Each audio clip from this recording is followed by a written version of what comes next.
Welcome to today's English grammar class, and today we are going to continue the types of nouns part 2. That means we are going to continue the types of nouns. In the previous class we have learnt only the proper noun and common noun. Now we are going to learn the remaining types of nouns. What is the next type of noun? It's concrete and abstract nouns. What are concrete nouns and abstract nouns? I'll just tell you the difference between these two. Concrete nouns, anything that can be seen or that can be heard or that can be smelled, that can be tasted or that can be touched. Any one of the sense organs that can be felt through any one of the sense organs, that is called concrete nouns. It may be anything. It may be anything. See, whichever the things we can see around us, we can touch, we can hear, we can smell, all these nouns or names of the things, it comes under one category, that is concrete noun. Just opposite to that, abstract nouns. What are abstract nouns?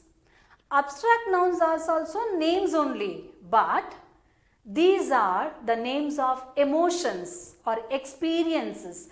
You cannot experience those things with the help of your sense organs. Like you cannot see them, you cannot touch them, you cannot smell them, you cannot hear them, but you can feel them, you can experience them, you can feel them. If you cannot experience the item with any of your senses, like sense organs, eyes, nose, ears, skin, tongue, if you cannot experience these items with your sense organs or senses, it's abstract noun. For example, happiness. Can you see the happiness anywhere? How it will be? Which color? Which shape? Can you see? Can you see the freedom? Where is it? How is it? How long it is, how big it is, which color is it, what taste, how does it taste? Even beauty, can you see it? Can you smell it? Can you taste it? Can you hear it? No, but these are the ideas or the qualities or the feelings which you can feel it, which you can understand. They are called as abstract nouns. They are called as abstract nouns. This is the difference between concrete noun and abstract noun. I repeat, children, these concrete nouns can be experienced through our sense organs. That means it can be heard, it can be smelled, it can be seen, it can be tasted, or it can be touched. But the abstract nouns, they cannot be experienced through your sense organs. It cannot be seen, it cannot be heard, it cannot be smelled, or it cannot be tasted, it cannot be touched. But they can be felt as they are feelings, they are ideas, or they are some qualities. You can feel them. You can feel them. That is called abstract noun. This is the difference between concrete and abstract nouns. Next is countable and uncountable nouns. When you hear the word itself, you will understand what is the meaning of it. Countable, which can be counted. Uncountable, which cannot be counted. Few things you can count. See, countable nouns are nouns that can be counted. What you can count? You can count how many books are there. You can count how many glasses are there. How many pencils are there. How many countries are there?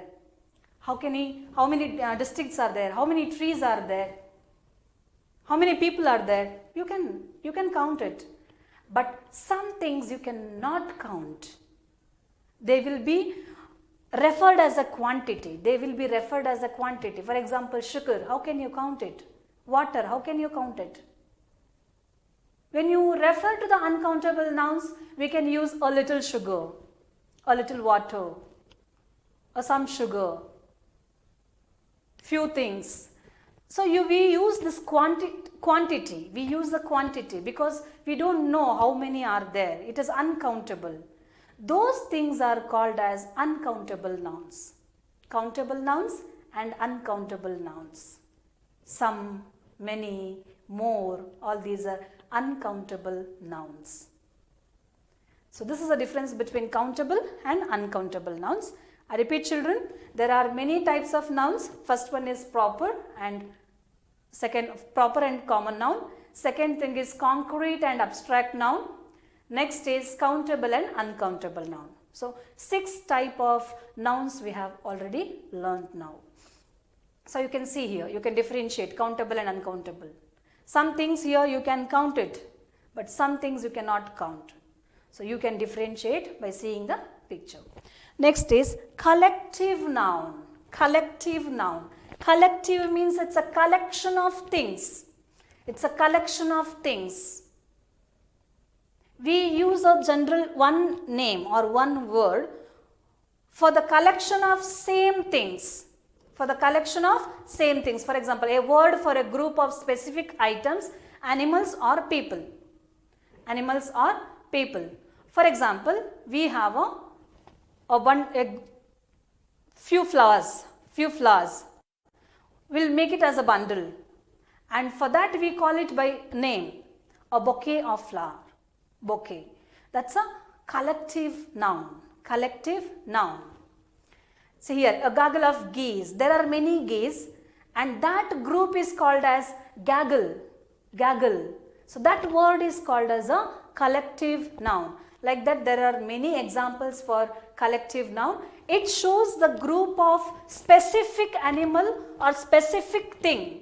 It contains the same type of thing in a group, but the whole group will be called by one name, that is collective noun. Herd of sheep. So you can see here a peep of chickens, a murder of crows, commission of coots, a paddling of ducks, a charm of finches. Like this, we have some words for the complete group collection, that is called collective nouns. There are thousands of collective nouns you can go through. Even in textbook also you have many examples for collective nouns. And on this topic we have many activities in the textbook, so that you can go through that. If you solve and if you read and if you try to understand, you can know easily what is collective noun. So to sum up all the points in the same chapter, we can conclude like this. We have learned the types of nouns. It's common noun, proper noun, abstract noun, concrete noun, countable noun, uncountable noun, compound noun, collective noun, singular noun and plural noun. Singular noun and plural noun also will be taught in the next chapter. You have a separate chapter for that. Singular noun and plural noun. It is a separate chapter, I will teach you there. And compound noun is nothing but it is a word which contains two different words. For example, textbook. Text is a word, book is a word. When you join together, it becomes a textbook. A single word which consists of two different words, that is called compound noun. There are many examples for that. See, common noun, I read all the specifications what they have mentioned in the slide. Non-specific people, places, things or ideas. It is non-specific, like you are not calling for the particular thing or a particular place. It's called commonly, it's generally called names. For example, man, city, religion, etc. When it comes to proper noun, it refers to the specific people, place or animal or things or anything. For example, Albert Einstein, London, etc. Abstract noun, something that you can feel, experience with your sense organs, 5 sense organs. Example, apple, lion, whatever you can see around you, everything is a concrete noun only. Abstract noun is something which you cannot feel through your 5 sense organs, but you can feel it. That is called abstract noun. For example, belief, love, pride, hatredness, happiness, all these are abstract nouns. And next is countable noun, which can be countable. For example, pencil, pencils, apple, apples, train, clock, all these you can count it. An uncountable noun which cannot be counted, like milk, music. You can listen to the music, but you cannot count how many musics are there. You cannot. How many types you can count, but music you cannot count. Food you cannot count. Water you cannot count. Snow you cannot count. Rice you cannot count. The quantity you can say together, but you cannot count the rice. So this is example for uncountable noun. Compound noun, it's nothing but made up of two or more words. Two or more smaller words together make one single word. Understanding, it becomes understanding. Seafood, it becomes seafood. Like this, there are many words for the compound noun. Next is a collective noun. It refers to a group of things as one whole unit. Group of same things, but we consider it as a one whole unit. That is called collective noun. For example, bunch, audience, flock, group, family, all these are collective nouns. So the singular noun and plural noun will be taught in the next class, because you have a separate chapter for that, but you have already learned it in the previous class.